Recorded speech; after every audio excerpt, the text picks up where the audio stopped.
आज नवरात्रीचा दुसरा दिवस आहे. आज देवीच्या नैवेद्यासाठी करते आहे साजूक तुपातला शिरा. गॅस मंद आचेवर आहे. तुपात रवा भाजून घेते आहे. रवा भाजायला घेताना गरम तुपात भाजायला घ्यावा. रवा फुलतो छान. शिऱ्याची चव ही रवा भाजण्यावरच असते. रवा हलका रंग बदलेपर्यंत भाजून घेते आहे, म्हणजे त्याचा कच्चेपणासुद्धा निघून जातो.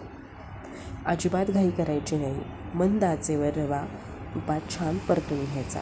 हलका रंग बदलतो आहे, मग त्यात साखर घालावी आणि साखर मिक्स करून घेते आहे. साखर चांगली त्याच्यामध्ये परतून घेतली आहे.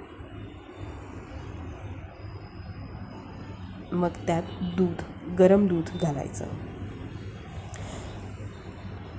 रवा, तूप, साखर, दूध ह्यात एकजीव होतो आहे. ढवळून घेते आहे, म्हणजे खाली लागणार नाही.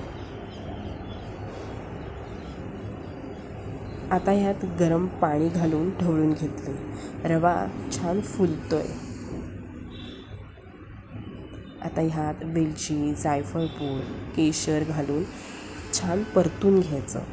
मंद आचेवरती चांगलं परतून घ्यायचं. हे एकजीव करून घ्यायचं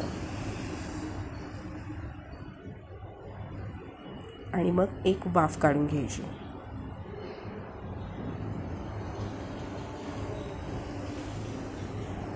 रव्याला एक चांगली वाफ काढून घेतली की मग परतून घ्यायचा. अप्रतिम असा केशराचा तुपाचा सुगंध येतो आहे. मऊसूत साजूक तुपातला हा शिरा तयार आहे. नक्की ट्राय करा आणि कसा वाटतो जरूर कळवा.